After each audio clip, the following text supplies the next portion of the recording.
आजुक एहि वीडियो में अहाँ सबके पढ़ाबे वाला छी अ, पत्र लेखन के बारे में। जेना कि आवेदन पत्र 5 नंबर में पूछे छे, ठीक छे। तो सबसे पहले देखियो कि ये क्वेश्चन जे छे अहाँ के एग्जाम में पूछल गेल अछि, ठीक छे। ये क्वेश्चन के जे छे एग्जाम में पूछल गेल छे।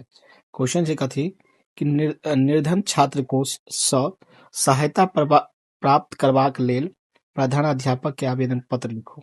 मतलब कहि रहल छथिन कथी कि निर्धन छात्र कोष सँ सहायता प्राप्त करबाक लेल प्रधानाध्यापक के कथी लिखू आवेदन पत्र। और 5 नंबर पूछे छे, बहुत इम्पोर्टेंट होइत अछि, ठीक छे।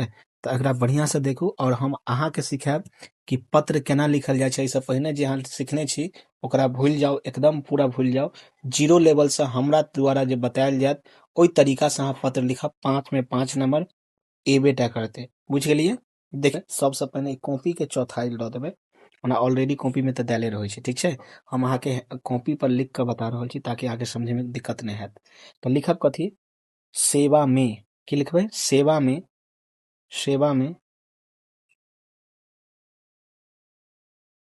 लिखबे कथी सेवा में श्रीमान प्रधानाध्यापक महोदय, ठीक छे। लिखबे इसको नीचा में स्कूल या कॉलेज के नाम डाल देबे। तो सरयुग आनंद +2 कह सके छे उच्च विद्यालय, +2 उच्च विद्यालय जफरा मधुबनी।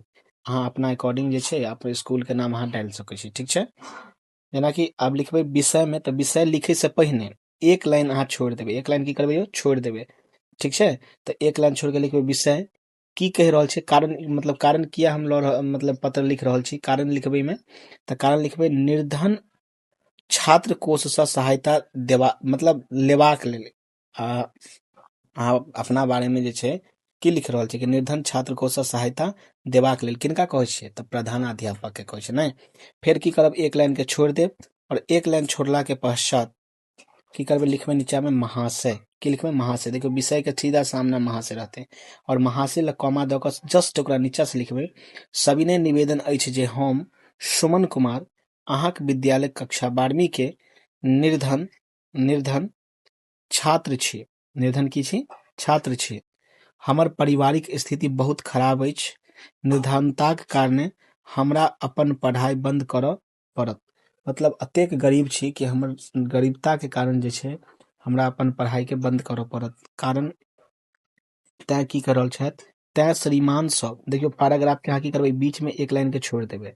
बीच में की करबे एक लाइन के छोड़ देबे और याद रखब कि जत्ता से ई लिखल या ना ओई के जस्ट सामने से ही लिखबे। तै श्रीमान सँ अनुरोध, तै श्रीमान सँ अनुरोध अछि जे निर्धन छात्र कोष सँ सहायता उपलब्ध करेबाक कष्ट कैल जाय, ठीक है, जाहि सँ हम अपन शिक्षा सुचारू रूप से आगू बढ़ा सकी। और ओई के बाद दायां साइड में लिखब अपनेक आज्ञाकारी छात्र, अपन नाम डाल देबे। अगर कोई छात्रा हेथिन तो लिखबे अपनेक आज्ञाकारी छात्रा, अपन नाम डाल देबे। आ ई बच्चा जका हरकत नहीं करब, ना करना हमर नाम आ तब लिखबे से नहीं, ई सब नहीं लिखे के छै, ठीक छै। ई सब नहीं लिखे के छै, डायरेक्ट जे छै अपन नाम लिखब, कक्षा लिखब, क्रमांक लिखब, वर्ग क्रमांक और बायां साइड जे छै दिनांक डायलेटा देबे, ठीक छै। दिनांक जे छै डायलेटा देबे। अगर चैनल पर पहिल बेर आयल छी तो वीडियो के लाइक जरूर कर दियो और शेयर जरूर कर दियो। जय हिंद, जय मिथिला, जय मैथिली।